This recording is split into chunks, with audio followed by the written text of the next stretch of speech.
단계적 일상회복 4주차에 접어들면서 고령층과 학교 감염이 확산되고 있습니다. 경남 확진자의 60%가 돌파 감염이고 교육기관의 집단 감염도 잇따르고 있습니다. 전두환 씨가 오늘 향년 90세로 사망했습니다. 광주 5월 단체는 끝내 반성과 사과가 없었다며 죽음이 면죄부가 될 수 없다고 강조했고 정치권은 다른 반응을 내놨습니다. 민주당 이재명 후보는 디지털 공약을 발표하며 본격적인 정책 행보에 나섰습니다. 국민의힘 김종인 전 비대위원장은 사실상 선대위에 합류하지 않겠다는 의사를 내비쳤습니다. 정부가 요소수를 전국적으로 공급하고 있지만 농어촌엔 여전히 부족합니다.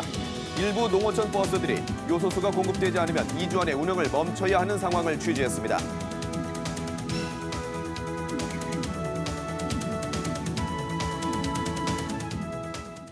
안녕하십니까. 7시 뉴스 시작합니다. 이달 1일부터 시작된 단계적 일상 회복이 4주차에 접어들었습니다.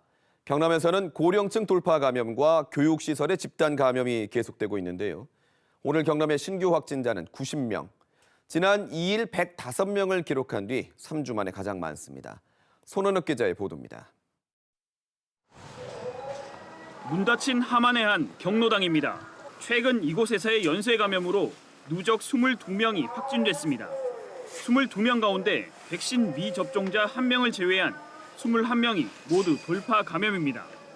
6개월 죽겠가 내기 되는데 그래도 3차 맞아서 3차 맞고 그러니까 이제 뭐 무심하고 막 이러다 보니까 이상하긴 하네.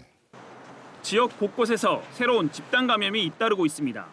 창원에서는 유치원, 학원에서의 집단 감염이 나와 신규 확진자 6명을 포함해 누적 22명이 감염됐고 김해의 한 어린이집에서도 일주일 동안 확진자가 이어지며 누적 인원이 24명으로 늘었습니다. 단계적 일상회복 뒤 창원과 김해, 양산에서 교육기관 집단 감염이 7건이나 됩니다. 함안 경로당과 함양 지인 모임 관련 집단 감염은 고령층 돌파 감염 사례입니다. 지난 한 주 동안 확진자 480여 명 가운데 어린이와 10대 확진자가 19.2%, 60살 이상 고령층은 44.5%를 차지했습니다. 확진자 60%가 돌파 감염인 점은 우려스러운 대목입니다. 주간 하루 평균 확진자 수는 단계적 일상회복 전 56명에서 70명으로 늘었고 가족 간 전파도 늘어나는 등 일상에서의 감염은 여전합니다. 격리 중 확진자 수 비율은 3주 연속 감소 중입니다. 이는 감염 경로를 알 수 없는 신규 확진자의 증가를 의미합니다. 경남의 코로나19 신규 확진자는 창원과 양산 각 31명, 김해 16명, 사천, 함안 각 3명 등 모두 9명입니다. 일상회복 뒤 두 번째로 많은 수를 기록했습니다. 한편 방역당국은 경남의 중증 환자는 50여 명, 중증 환자 병상 가동률은 63%로 병상 확보에 어려움은 없다고 밝혔습니다. KBS 뉴스 손원혁입니다.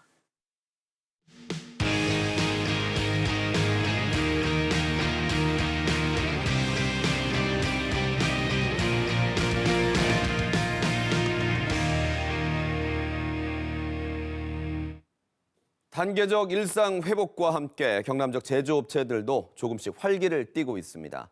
미국과 유럽의 경기 회복 영향으로 수출이 늘면서 고용도 증가세를 보이고 있습니다. 배수영 기자의 보도입니다. 자동차 부품을 제작하는 함안의 수출 기업입니다.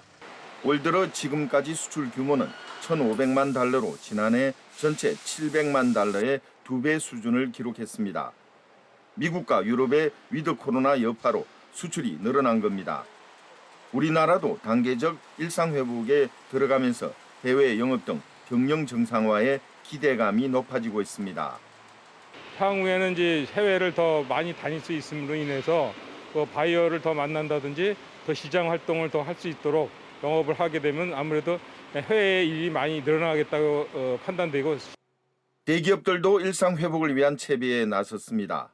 두산중공업은 코로나19 백신 접종을 완료한 임직원의 경우 출근 근무를 원칙으로 하기로 했습니다. LG전자는 새 방역 지침을 마련했습니다.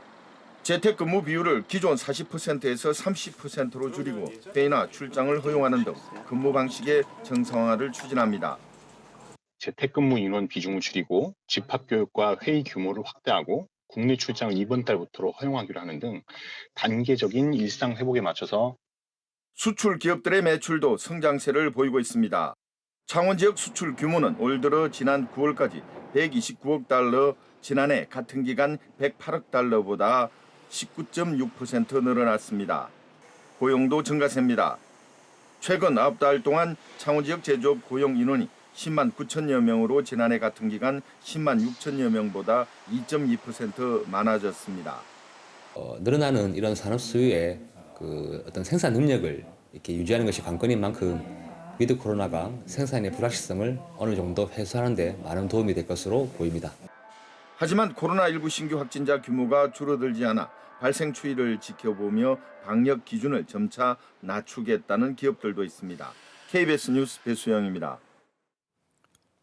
코로나19로 인해 매출에 타격을 입었지만 소상공인 손실보상에서는 제외된 결혼식장이나 숙박업소 등에 정부가 1%의 금리로 대출을 공급합니다. 전기료와 산재보험료를 깎아주고 세금을 내는 것도 밀어주는 등 9조 4천억 원 규모의 지원 방안이 발표됐습니다. 박예원 기자가 보도합니다. 정부가 발표한 손실보상 비대상 업종 지원 대책은 모두 9조 4천억 원 규모입니다. 집합 금지나 영업시간 제한에는 해당하지 않지만 동시 이용 인원, 사적 모임 제한으로 영업에 피해를 본 업종이 대상인데 대표적인 게 결혼식장과 장례식장, 전시회나 박람회 관련 업종, 또 숙박시설, 여행업 등입니다. 정부는 우선 이들 업종에 초저금리 대출을 공급하기로 했습니다. 금리 연 1%, 2천만 원 한도의 특별 융자가 대표적으로 매출이 감소한 인원, 시설 이용 제한 업종 10만 곳이 대상입니다. 현재 연 1%에서 2.25% 금리인 관광융자는 최대 1%포인트까지 금리를 추가로 인하하고 1년간 상환을 유예합니다. 현금 지원으로 그분들의 큰 피해를 지원하는 데는 한계가 있는 것이고 재기 발판을 만들기 위해서는 어느 정도는 목돈이 좀 필요하다고 봅니다. 그래서 저희들이 아주 저리에 융자를 이번에 지원을 하게 됐습니다. 또 2달간 전기료는 절반으로 산재보험료는 30% 깎아주기로 했습니다. 손실보상 제외 업종 중엔 14만 곳이 대상입니다. 사업자 5만 명에 대해서는 종합소득세 중간 예납 납부 기한을 내년 5월 말까지로 석 달 추가 연장합니다. 매출 회복을 위해서는 500억 원 규모의 문화, 체육, 수련시설 이용권을 추가로 발행하기로 했습니다. 이 같은 지원 방안의 재원은 약 19조 원 규모인 초과세수가 활용됩니다. 홍남기 경제부총리는 초과세수 가운데 5조 3천억 원을 소상공인 지원에 쓰고 나머지는 교부금 정산, 국채물량 축소 등에 사용한다고 밝혔습니다. 정부는 소상공인 지원 방안 외에 구직급여 재정을 보강하고 고용 취약계층을 지원하는 데 1조 4천억 원을 투입합니다. 이 밖에 최근 급등한 농축산물과 에너지 물가를 안정시키고 저소득층의 구매력을 보강하는 데도 4천억 원을 들이기로 했습니다. KBS 뉴스 박예원입니다. 12.12 군사 쿠데타를 일으키고 5.18 광주 민주화 운동을 유혈 진압한 뒤에 대통령에 올랐던 전두환 씨가 오늘 사망했습니다. 향년 90세로 빈소는 서울 신촌 세브란스 병원에 마련됐습니다. 보도에 오대성 기자입니다. 오늘 오후 서울 연희동 자택. 대문이 열리고 고인이 된 전두환 씨의 시신이 들것에 실려 집 밖으로 나옵니다. 시신은 곧바로 운구 차량으로 옮겨졌습니다. 가족과 상조업체 직원들이 시신 곁을 지켰습니다. 전두환 씨가 사망한 시각은 오늘 오전 8시 40분쯤입니다. 1931년생으로 향년 90세입니다. 전 씨는 화장실을 가다 쓰러진 채 숨졌고 아내 이순자 씨가 발견했다고 전 씨 측은 밝혔습니다. 전 씨는 지난 8월 혈액암의 일종인 다발 골수종 진단을 받고 치료를 받아왔습니다. 사망 원인은 최근 병세가 악화됐기 때문으로 보입니다. 장례는 가족장으로 5일간 진행할 예정입니다. 유언은 따로 남기지 않았고 4년 전 회고록에 남긴 말이 사실상 유언이라고 전 씨 측은 설명했습니다.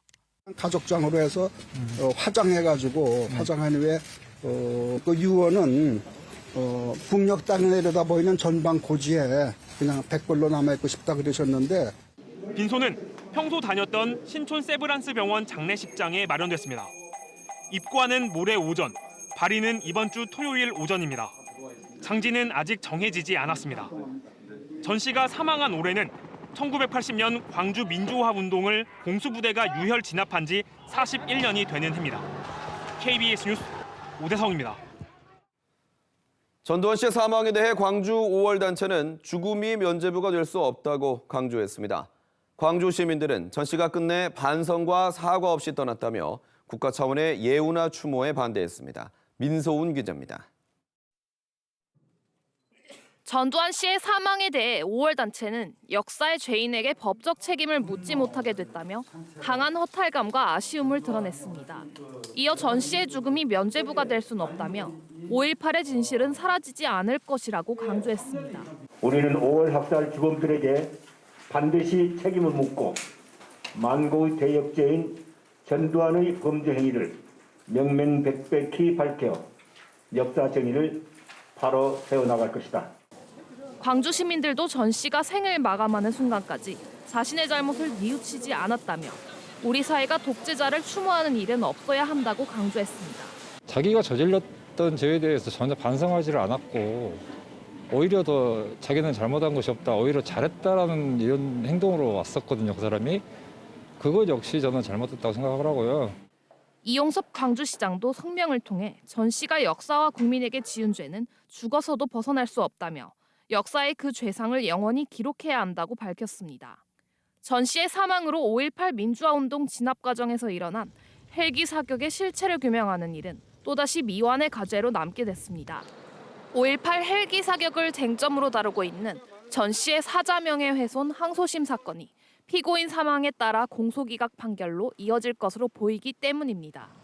다만 형사재판과 달리 전 씨에 대한 5.18 관련 민사재판은 전 씨의 유족에 대한 소송 당사자 승계 신청을 통해 계속될 것으로 보입니다. KBS 뉴스 민소은입니다. 전두환 씨의 사망 소식에 민주당 이재명 후보는 마지막까지 사과하지 않아 아쉽다고 말했습니다. 국민의힘 윤석열 후보는 고인에게 조의를 표한다면서도 조문은 가지 않는 것으로 입장을 정리했습니다. 정치권 반응은 조태흠 기자가 정리했습니다. 민주당 이재명 후보는 호칭부터 전두환 씨라며 전직 대통령 예우 박탈을 강조했습니다. 군사반란과 광주 민주화운동 유혈 진압을 거론하며 조문은 생각하지 않는다고 했습니다. 내란 학살 사건 주범입니다. 마지막 순간까지도 국민께 반성하고 사과하지 않았습니다. 송영길 대표는 상속재산에서 미납 추징금을 환수할 법안을 준비하겠다고 했고 민주당 호남 지역 의원들은 국가장은 절대 안 된다 강조했습니다. 전두환 씨 옹호 발언으로 논란을 빚고 광주를 찾아 사과했던 국민의힘 윤석열 후보는 조의를 표하며 유족의 위로를 전했습니다. 조문도 가야 하지 않겠냐고 했다가 2시간 만에 가지 않겠다고 입장을 바꿨습니다. 역사적 평가에는 말을 아꼈습니다. 지금 돌아가셨고 상중이니까 정치적인 얘기를 그분하고 이렇게 관련지어서 하는 거는 지금 시적절하지 않은 것 같습니다. 이준석 대표는 조안은 보내겠지만 조문할 계획은 없다. 당내 구성원들은 자유롭게 조문 여부를 결정하라고 했습니다. 정의당 심상정 후보는 끝내 사과가 없었던 점을 지적하며 성찰 없는 죽음은 그조차 유죄라고 평했습니다. 국민의당 안철수 후보는 명복을 빈다면서도 과오 인정이나 사과 없이 생을 마감한 건 유감이라고 밝혔습니다. KBS 뉴스 조태엽입니다. 전두환 씨의 고향인 경남 합천군은 군 차원의 분향소 설치 계획이나 추모 행사는 없다고 밝혔습니다. 합천시민단체인 생명의숲 되찾기 합천군민운동본부는 애초 오늘 합천군청 앞에서 전 씨의 호를 딴 일해공원 명칭 변경을 요구하는 기자회견을 열 예정이었지만 사망 소식이 전해지자 취소했습니다. 또 유가족이 고인을 대신해 일해공원 명칭을 거둬들여야 한다고 주장했습니다. 대선 소식 이어갑니다. 민주당 이재명 후보는 선대위 출범 이후 처음 직접 공약 발표를 하며 본격적인 정책 행보에 나섰습니다. 국민의힘 총괄선대위원장으로 거론돼 온 김종인 전 비대위원장은 사실상 선대위에 합류하지 않겠다는 의사를 내비쳤습니다. 강나루 기자의 보도입니다. 이재명 후보는 오늘 디지털 대전환 공약을 발표했습니다. 이 후보는 각종 인프라를 구축해 고구려 기병처럼 대한민국 디지털 영토를 확장해 나가겠다고 밝혔습니다. 일자리 200만 개 이상을 창출하고 향후 수십 년간 연 30조 원 이상의 추가적 부가가치를 창출할 것입니다. 선대위 출범 이후 후보가 직접 공약 발표에 나선 건 이번이 처음입니다. 공약 정비와 함께 이재명 후보는 선대위 재구성 방향을 고심하고 있습니다. 이 후보는 오후 방송 인터뷰에서 신속하고 기민한 선대위 재편을 준비하고 있다며 인재 영입에 있어서도 나이와 진영을 가리지 않겠다고 밝혔습니다. 그러면서 조만간 결과물을 확인할 수 있을 것이라고 전했습니다.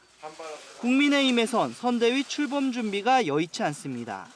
총괄 선대위원장으로 발표됐던 김종인 전 위원장은 오늘 자신의 일상으로 회귀하고 있다고 말했습니다. 내가 이제 일상으로 돌아가겠다면은 일상으로 돌아갔다고 그게 받아들이면 되는 거지. 더 이상 뭐 달리 해석을 하려고 하지 말아요. 선대위에 참여하지 않겠다는 뜻으로 해석되는 발언입니다. 이런 김 전 위원장을 그 양반이라고 칭하며 불쾌한 감정을 숨기지 않았던 윤석열 후보는 오후 들어선 일단 기다려보겠다고 했습니다. 생각을 해보시겠다고 했으니까 기다리고 있는 것이 맞는 거 아니겠습니까?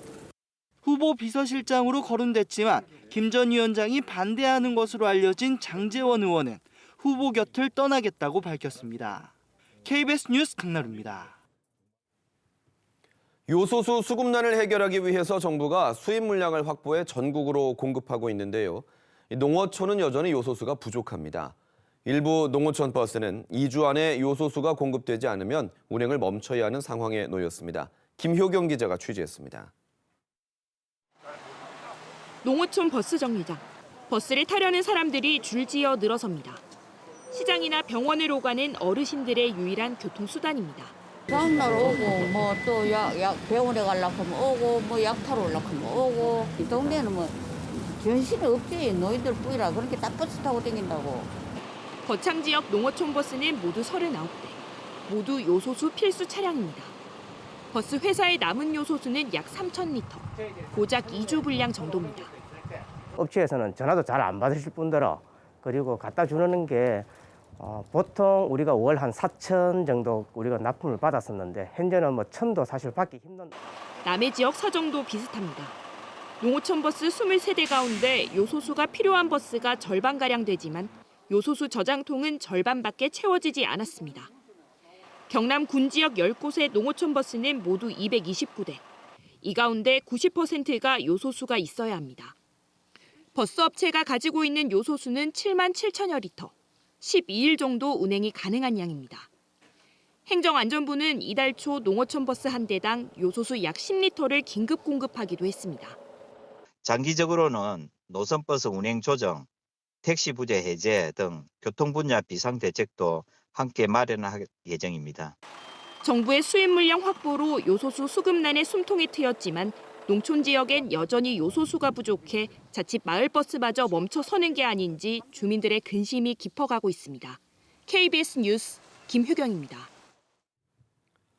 김해 상동면에는 조선시대 도자기를 만들던 가마터들이 많이 남아 있는데요. 최근 이 일대에서 잘 보존된 백자 가마터가 또 나왔습니다. 잔과 종지 등 폐기된 백자들이 많이 발굴됐는데 평민들이 쓰던 것으로 추정됩니다. 발굴 현장에 최진석 기자가 다녀왔습니다. 가파른 산에 자리 잡은 백자 가마터. 길이 20.4m, 너비 8.5m에 불찬 기둥을 갖춰 여러 개의 칸으로 나뉜 가마의 형태가 뚜렷하게 남아 있습니다. 가마 양옆에 있는 폐기장 두 곳에는 잔과 종지, 접시 등 깨진 백자가 수북이 쌓여 있습니다. 가마를 중심으로 서쪽에 있는 폐기장은 조업 실패품을, 동쪽의 폐기장은 가마 벽제판을 폐기하는 용도로 쓰였습니다. 김해시 상동면 묵방리에서 발굴된 18세기 백자 가마터입니다. 백자의 모양과 종류가 단순해 민간에 제공되는 백자를 다량으로 생산했던 것으로 보입니다. 아마도 임진왜란과 양난이 일어나고 난 이후에 필요한 물자를 대량으로 생산해서 민수용에 보급하였던 그런 백자로 추정이 되고 있습니다. 이 백자 가마터는 18세기 전반부터 중반까지 운영된 것으로 추정되는데 지금까지 조사된 이 일대의 자기가마 가운데 가장 최신에 만들어진 단계입니다. 1968년부터 지금까지 김해시 상동면 일대에서 발굴된 가마터는 모두 11곳입니다. 이번 발굴로 조선시대 대규모 요업단지로 김해 상동면 일대에 조성됐던 간물하촌의 범위가 더 넓어질 것으로 보입니다. 연구원은 발굴 조사가 끝나면 일부 백자를 제외하고 모두 가마터에 다시 묻어서 복원할 계획입니다. 다음 달 중순에 발굴 조사가 마무리되면 경남 지역의 도자기 생산 체제와 발전 과정이 보다 명확하게 밝혀질 것으로 기대됩니다. KBS 뉴스 최진석입니다.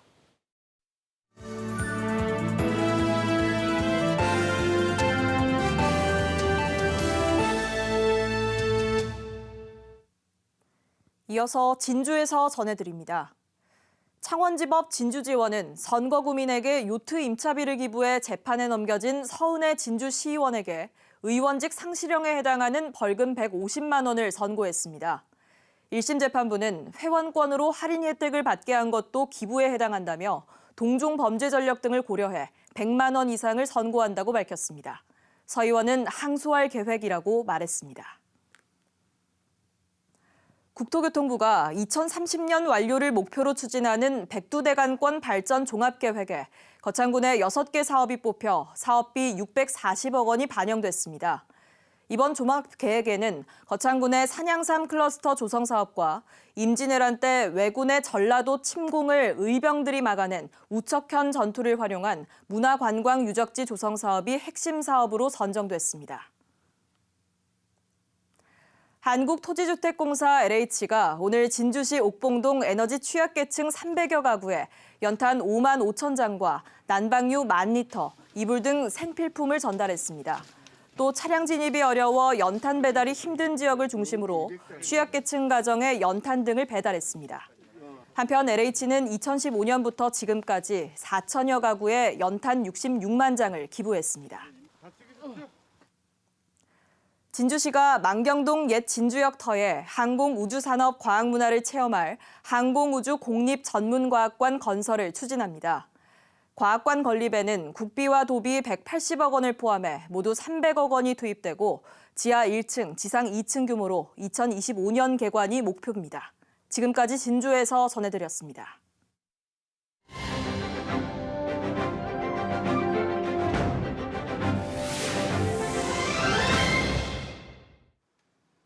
이어서 간추린 경남 소식 전해드립니다. 경남에서 올해 주택분 종합부동산세와 종부세를 내야 하는 사람이 지난해보다 2배 많아진 것으로 나타났습니다. 국세청이 발표한 주택분 종부세 시도별 현황을 보면 경남은 올해 16,000여 명이 종부세 4,293억 원을 내야 하는 것으로 집계됐습니다. 이는 지난해보다 인원은 2배, 금액은 4배 가까이 늘어난 수치입니다. 경남 주민의 종부세 납부액은 부산, 울산 지역 주민보다 더 많은 것으로 집계됐습니다. 경남의 20에서 30대 청년 인구 감소율이 전국에서 2번째로 높은 것으로 나타났습니다. 통계기업분석연구소 리더스 인덱스가 최근 3년 동안 행정안전부 주민등록 통계를 분석한 결과 경남의 청년 인구 감소율은 10.3%로 광역자치단체 가운데 울산에 이어 2번째로 높은 것으로 조사됐습니다. 특히 전국 시 단위 기초자치단체 가운데 통영시는 청년 인구가 21.4% 줄어 가장 많이 감소한 것으로 집계됐습니다. 경상남도가 오늘 진행된 고용위기 지역 민관합동조사단 현장 실사에서 창원 진해구와 통영, 거제, 고성에 지정된 고용위기 지역 기간 연장을 요청했습니다. 경상남도는 최근 조선업 수주 회복세는 내년 하반기 이후에나 효과가 나타날 것으로 보인다며 1년 추가 연장이 필요하다고 말했습니다. 경남 4개 고용위기 지역은 2018년 처음 지정된 뒤 3차례 연장을 거쳐 올해 말 끝날 예정입니다. 창원 국가산업단지 제조업혁신 데이터센터가 오늘 창원 태림산업에 문을 열었습니다. 혁신 데이터센터는 기업들의 제조 자료를 수집하고 분석해 스마트 공장 고도화 서비스를 개발하고 데이터 흐름을 체험할 수 있는 공간입니다.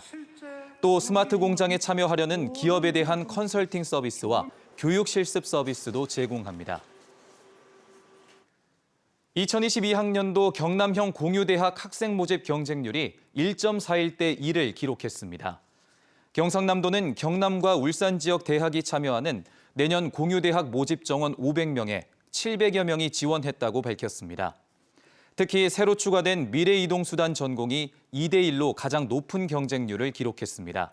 합격자는 면접을 거쳐 다음 달 10일 최종 발표됩니다. 지금까지 간추린 경남입니다.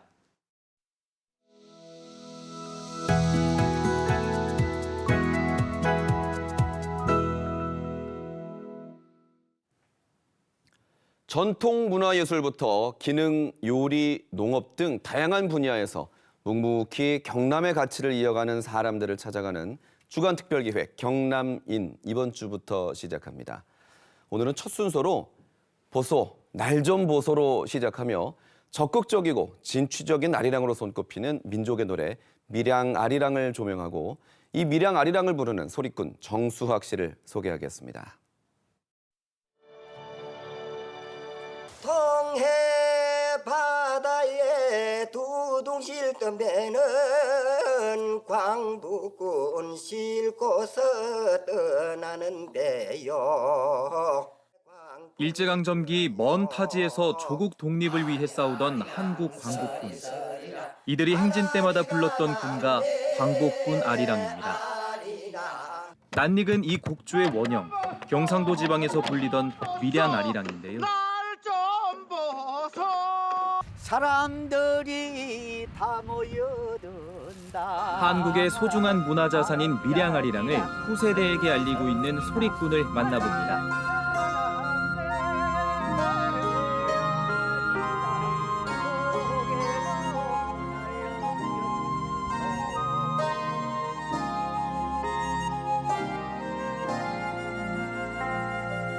학생들의 노랫소리가 강당을 가득 채웁니다.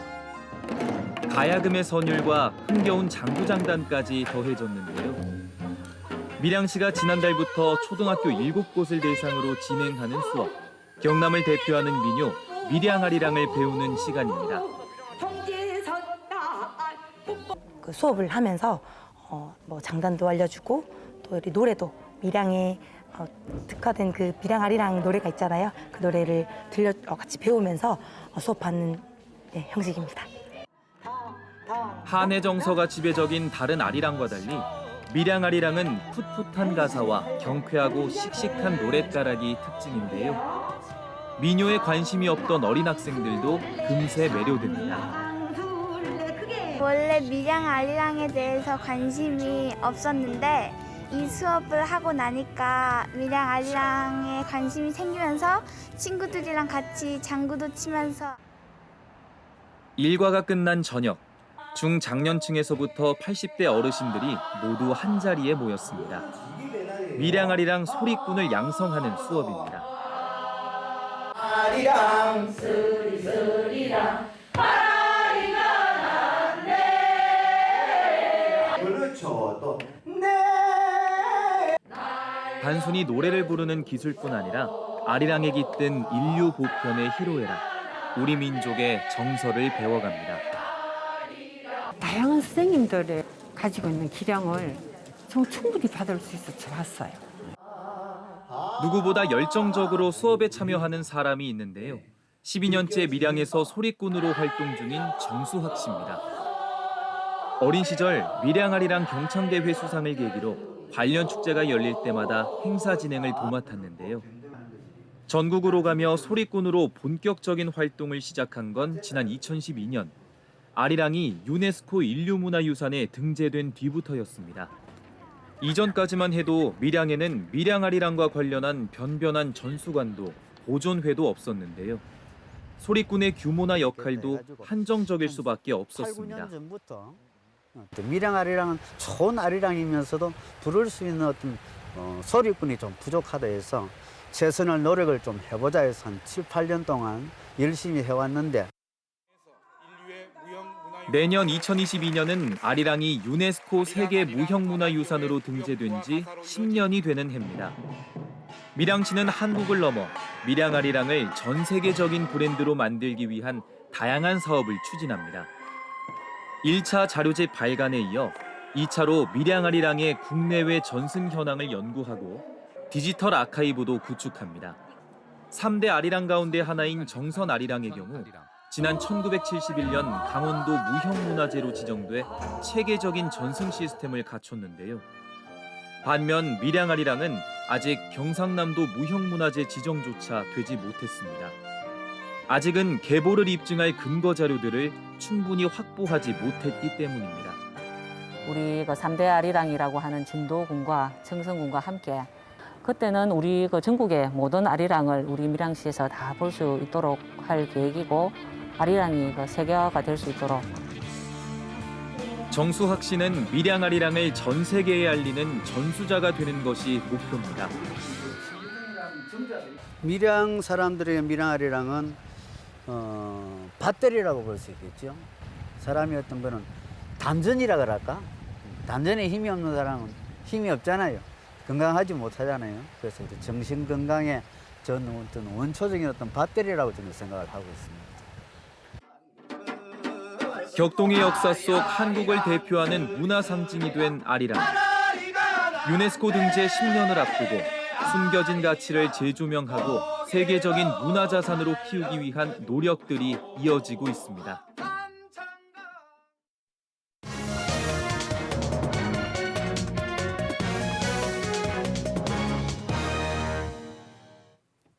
거제시의 반값 아파트 논란 저희가 여러 차례 전해드렸죠. 사업자의 부당한 이익을 환수하고 거제시에 책임을 묻기 위해 시민단체가 법적 대응에 나섰습니다.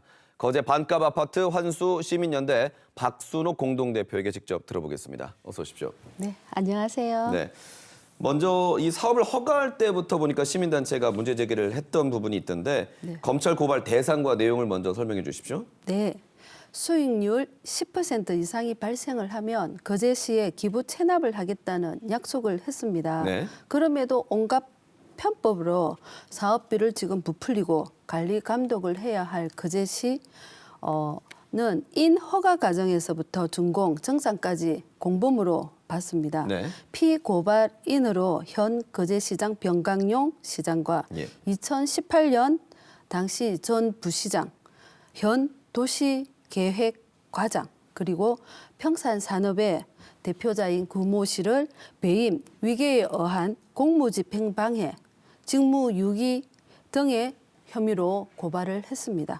네, 지금 말씀 들어보니까 이제 피고발인이 4명인데요. 네, 맞습니다.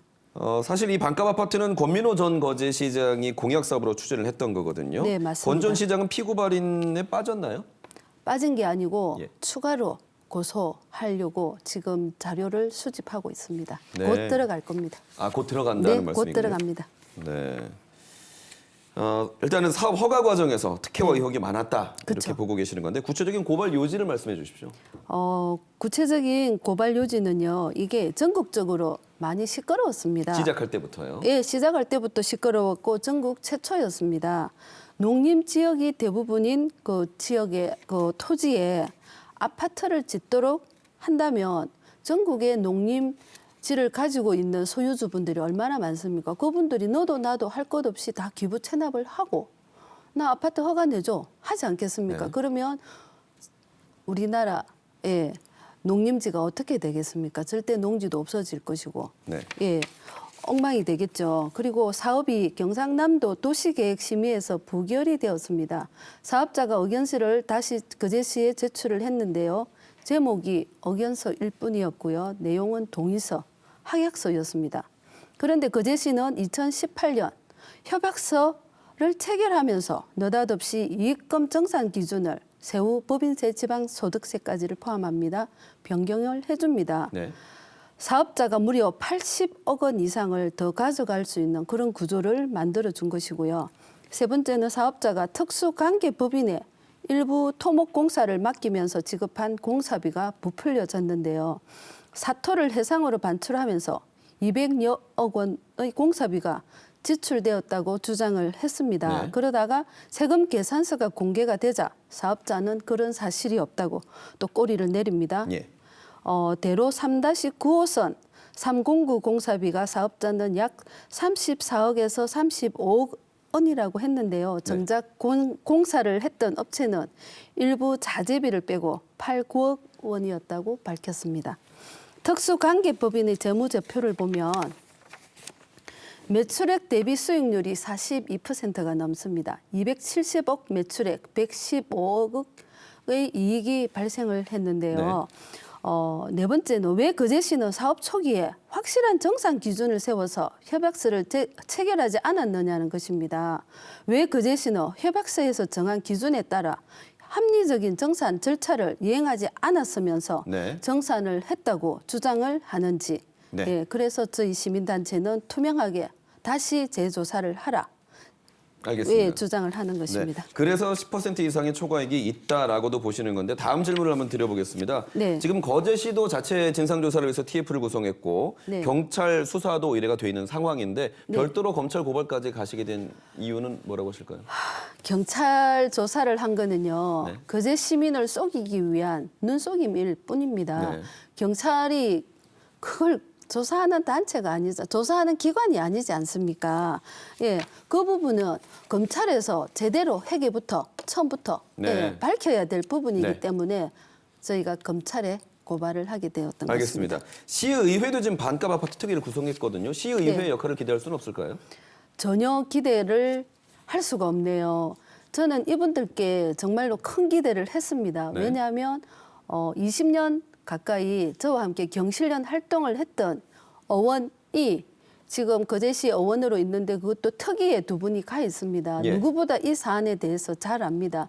허가 나는 과정에서 먼저 문제 제기를 해서 이 아파트가 허가 나기까지 1년이 이상 걸렸습니다. 실제로는. 권민호 시장 그 시절에 1년이 넘게 걸릴 때까지 문제 제기를 계속하고 고소고발을 했었기 때문에 1년이 넘는 시간이 걸렸는데 이분들이 정작 시민의 대표로 시의회에 들어가서 저는 누구보다 앞장서서 잘 싸워주고 시민들 편에서 일을 해줄 거라. 기대에 못 미쳤기 때문에. 못 미친 정도가 아니고 지금 침묵을 하고 있습니다. 알겠습니다. 사실 지금 이 거제 반값 아파트는 거제판 대장동이라고도 불리고 있기 때문에 의혹만 남는 일이 없도록 검찰 조사가 어떻게 이루어지는지 저희가 계속 지켜보도록 하겠습니다. 오늘 말씀 감사합니다. 네, 감사합니다.